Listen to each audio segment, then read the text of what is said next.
Hasta ahora hemos usado JShell y JShell era una herramienta que nos permitía de una manera muy fácil y muy rápida escribir código y tratar de no preocuparnos demasiado por algunos detalles.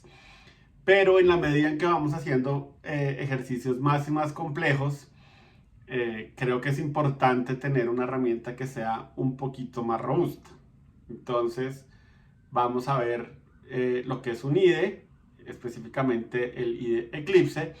Pero antes de explicarles y mostrarles Eclipse, puede ser útil que entendamos un poco el proceso de entre que yo escribo mi código y que ese código se vuelve un programa. Entonces, voy a contarles un poco como el detrás de cámaras, ¿sí? Entonces, en Java, nosotros, cuando hacemos un programa, algo, digamos, más grande que simplemente unas cuantas funcioncitas, tenemos que crear archivos que terminen en extensión .java. Entonces, siempre que ustedes hagan un programa en Java, ese código que escriben tiene que estar guardado en archivos .java. Ahorita no me voy a preocupar mucho por la estructura de lo que tiene el paquete, el archivo .java, pero ¿sí? Esto es algo normal que van a ver en sus programas, como que tengo un archivo main.java y un archivo saludos.java, y ahí es donde yo escribo el código, donde yo hago todo lo que hemos hecho hasta ahora, ¿sí? Las funciones, los llamados a las funciones, etc. Listo, entonces, ¿qué pasa? Ese código es código que es más o menos legible por nosotros los seres humanos. De hecho, la idea de los lenguajes de programación era poder escribir el código de una manera más fácil de leer para los humanos. Y obviamente nos hemos dado cuenta que hay algunas decisiones en que no son tan legibles para los humanos, son como códigos y estándares, pero de alguna manera complementan un poco lo que sí son, como escribir var, saludos igual a comillas dobles, hola mundo. Sí, eso es más o menos legible. Por ejemplo, el punto y coma pues no es exactamente algo natural a los humanos. Y escribir, por ejemplo, string, espacio, saludos, paréntesis. ¿Por qué paréntesis? Pues porque así quedó. Y después llaves, una llave de apertura, una llave de cierre. Sí, entonces es una mezcla entre cosas que puede leer un ser humano con algunos otros códigos que se vuelven como una convención. Entonces, listo, ¿sí? Escribimos nuestro código más o menos legible para los seres humanos, pero después lo tenemos que convertir a lenguaje de máquina. Eventualmente esto tiene que ser lenguaje de máquina, ¿no? Tiene que ser algo que el procesador donde estoy ejecutando el programa pueda entender. Entonces, ¿qué pasa? En Java eso viene en dos espacios. Entonces, número uno, yo corro una herramienta que se llama Javac, ¿sí? El compilador de Java, y le digo cuál es el archivo donde el programa arranca, ¿sí? Entonces, siempre que yo tengo un programa, defino un punto de inicio. Después vamos a hablar un poco con detalle qué es ese punto de inicio, pero sí, todos los programas tienen que tener un lugar por donde empieza, cuál es la primera instrucción de mi programa. Entonces a Javac le digo en dónde está, cuál es el archivo Java, en dónde se encuentra esa primera instrucción, ¿sí? Y lo ejecuto y él se encarga de coger ese archivo .java y traducirlo a un lenguaje, de nuevo, intermedio entre el lenguaje de máquina y un lenguaje como más formal, que se llama bytecode. Entonces, si yo veo qué archivos hay, entonces veo que ya no hay solamente un main.java, sino que también hay un main.class. Ese main.class es el archivo que él creó transformando mi código, lo que yo escribí, a este lenguaje otra vez que les digo que es mucho más formal que el lenguaje que yo utilizo, pero no es lenguaje de máquina todavía, ¿sí? Es intermedio. Y ese main.class es el que cuando yo quiero arrancar el programa, ese es el archivo que yo voy a tener que invocar. Decir, ok, este es el archivo donde está mi programa. ¿Sí? De alguna manera, a efectos prácticos, ese main.class es el ejecutable, entre comillas, que yo generé. Y una vez que lo quiera lanzar, entonces utilizo otra herramienta que se llama Java. Esa es la herramienta que lanza como el programa y le doy el nombre del archivo .class sin incluir la extensión .class. Él asume que si digo Java main es porque debe haber un archivo que se llama Java main.class, y efectivamente si yo corro Java main, él coge el main.class, ejecuta el programa y hace lo que el programa diga que haga.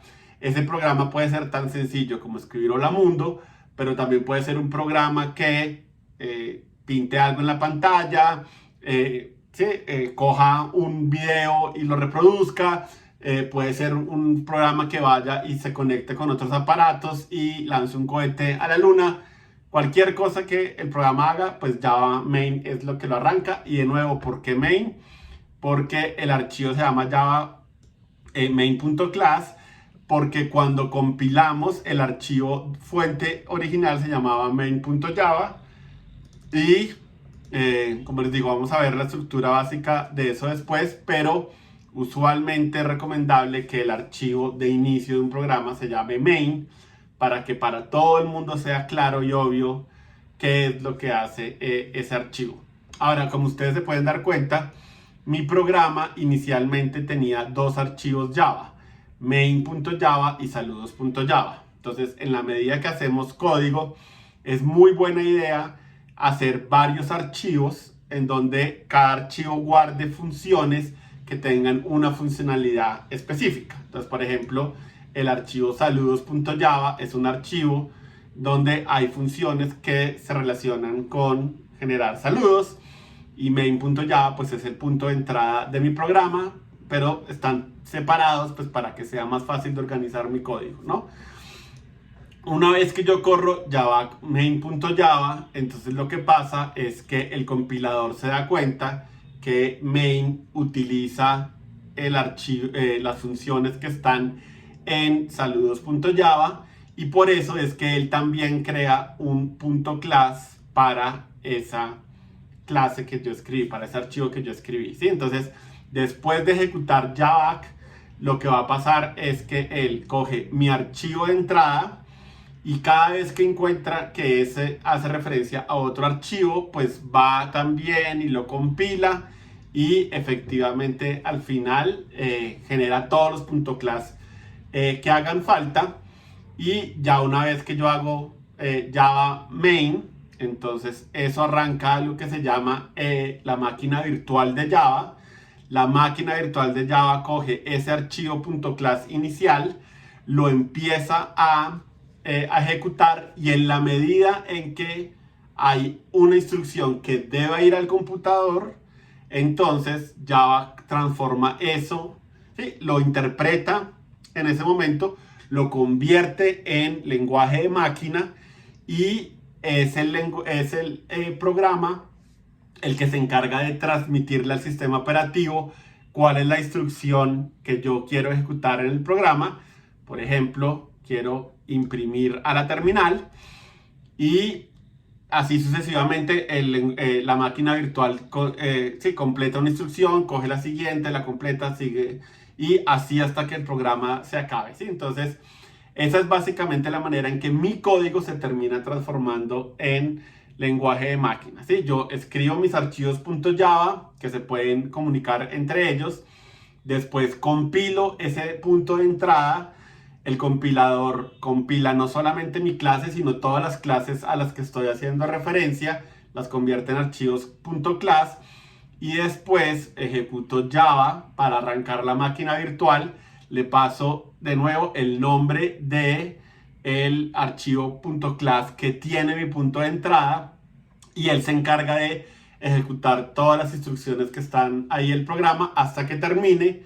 Si el programa produce un resultado, pues me muestra el resultado. Si yo le dije que lo hiciera, podría hacer esto para copiar archivos de un lado y ponerlos en otro, o crear un archivo y colocarlo en algún lado, o mandar una señal a un receptor. Lo que les digo, cualquier cosa que hayan visto en un computador arranca con este mismo proceso independientemente de qué tan complejo sea, y una vez que termina pues ya no hay nada más, y es la máquina virtual, como les digo, en la medida que va recibiendo esas instrucciones las que se van cargando de convertirlas en lenguaje de máquina y decirle al sistema operativo de nuestro computador que las ejecute. Entonces, bueno, este es un poco como lo que está pasando detrás de, pues, como debajo del capó en nuestros programas. Y esto, cuando son unos archivos, tal vez no es muy engorroso. En la medida en que se vuelve más grande, se vuelve muchísimo más engorroso, y por eso es que crearon herramientas para ayudar a tener como este tipo de procesos más sencillos, y agregarle herramientas que hagan que sea aún más fácil escribir nuestro código. Entonces esos son los que son IDEs, y como les conté, pues vamos a revisar cómo funciona uno de esos IDEs, de los primeros que existió en Java y aún de los más usados, que se llama Eclipse. Entonces, bueno, eso es lo que tenía para compartir.